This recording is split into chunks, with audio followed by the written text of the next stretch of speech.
nous allons aborder l'association en parallèle du résistor. Donc nous avons entre les points A et B trois résistances qui sont montées en parallèle. Donc comme vous voyez sur la figure, donc tous les points de cette connexion, c'est-à-dire le même fil, portent le même potentiel, c'est-à-dire la même tension que le point A. De même, toute cette connexion, c'est-à-dire le fil électrique, porte le même potentiel que le point B, c'est-à-dire la même tension que le point B. Donc, les résistances sont soumises à la tension U qui est égale au potentiel VA moins le potentiel VB. On dit que les trois résistances sont soumises à la même tension U. Donc, ils sont en parallèle. Donc, c'est une caractéristique des résistances en parallèle. Lorsque des résistances sont montées en parallèle, ils sont soumises à la même tension U. Donc, comme vous voyez sur le schéma, I est égal à I1 plus I2 plus I3. La loi dit nœud. La somme du courant entrant est égale à la somme du courant sortant. Donc, j'écris I est égal à I1 plus I2 plus I3. Je remplace I1 par U divisé par R1, c'est la loi d'Ohm. La loi d'Ohm dit que la tension au bord de la résistance R1, c'est la tension U. Et la loi d'Ohm dit que U est égal au courant multiplié par la résistance. Donc, je remplace I par U divisé par R1. De même, I2 par U divisé par R2 et I3, c'est U divisé par R3. C'est la même tension U.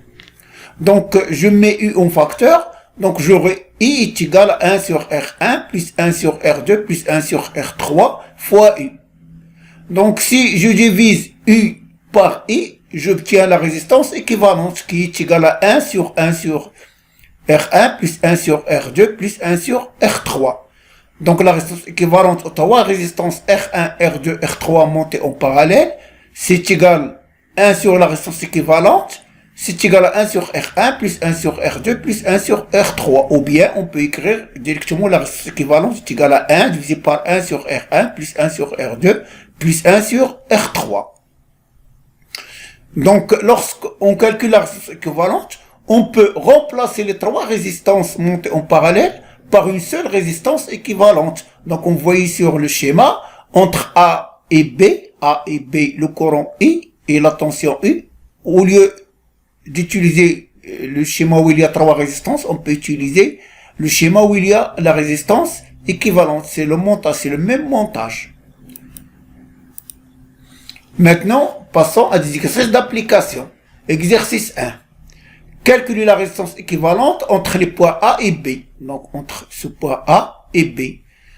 Des trois résistances R1, R2 et R3. On donne R1 est égal à 100 ohms, R2 est égal à 47 ohms et R3 est égal à 22 ohms. Donc, les trois résistances sont soumises à la même tension U, donc ils sont montés en parallèle. Donc, on peut écrire que la résistance équivalente, nous avons dit c'est égal à 1 divisé par 1 sur R1 plus 1 sur R2 plus 1 sur R3. Donc, je remplace, donc j'aurai 1 sur 100 plus 1 sur 47 plus 1 sur 22. Donc, tout calcul fait, on trouve la résistance équivalente est égale à 13 ohms. Donc, nous avons dit qu'on peut remplacer les trois résistances par leur résistance équivalente. Donc, j'aurai toujours le même dipôle A et B. Et à la place des trois résistances, je mets la résistance équivalente. J'aurai toujours le même courant I et la même tension U. Maintenant, l'exercice 2. Donc, si une résistance R4 de 33 ohms, est montée en parallèle avec les résistances de la figure de l'exercice 1. Donc, voilà la figure de l'exercice 1. Nous avons R1, R2 et R3. On a monté une quatrième résistance R4 en parallèle avec les trois résistances. Pourquoi en parallèle? Parce que nous avons toujours la même tension U qui est appliquée aux quatre résistances. Donc, on vous demande de calculer la résistance équivalente, R équivalente 1 de ce dernier montage. Donc, de ce montage-là. Nous avons déjà calculé la résistance équivalente de R1, R2 et R3 et nous avons dit que c'est égal à 13 ohms. Donc, au lieu de travailler avec ce montage, je peux remplacer R1, R2 et R3 par leur résistance équivalente que nous avons calculée qui est égale à 13 ohms et qui est en parallèle avec R4. Donc voilà R4, ils sont en parallèle puisqu'ils sont soumis à la même tension I, c'est la même tension I, c'est le même courant I. Donc je peux calculer la résistance équivalente de ce montage qui est équivalent à ce montage. Donc j'aurai la résistance équivalente, je l'appelle 1, la résistance équivalente 1 de ces deux résistances, c'est égal à 1 sur la résistance équivalente plus 1 sur R4. Donc je peux faire le calcul, c'est la R équivalente fois R4 divisé par la résistance équivalente plus R4. Donc remarque, lorsqu'on a deux résistances en parallèle, comme ce cas-là, on calcule directement la résistance équivalente en faisant le produit des deux résistances divisé par leur somme, c'est-à-dire R équivalente fois R4 divisé par R équivalente plus R4. Si nous avons deux résistances R1 et R2 en parallèle, la résistance équivalente c'est R1 fois R2 divisé par R1 plus R2.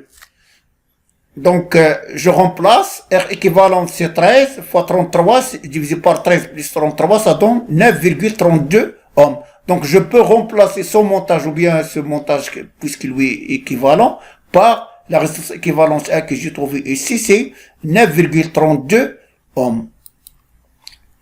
Exercice 3. Trouver la résistance équivalente entre les points A et B. On donne R est égal à 120 kΩ. Donc R, c'est la même résistance. Ce sont trois résistances de la même valeur qui sont montées en parallèle. Donc ils sont traversés par le même courant, ils sont soumis à la même tension. Donc la résistance équivalente, c'est 1 divisé par 1 sur R, plus 1 sur R, plus 1 sur R. Donc tout calcul fait, je trouve c'est égal à R sur 3. Je remarque j'ai trois résistances.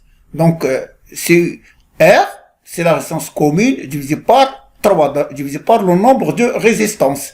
Donc je remplace, c'est égal à 120, R nous avons dit c'est 120, divisé par 3, c'est 40 kΩ. Donc si nous avons une résistance R, si nous avons plusieurs résistances de la même valeur montée en parallèle, la résistance équivalente, c'est la valeur de la résistance divisée par le nombre de résistances qui sont montées en parallèle. Si nous avons une résistance montée en parallèle, donc la résistance équivalente, c'est R divisé par N.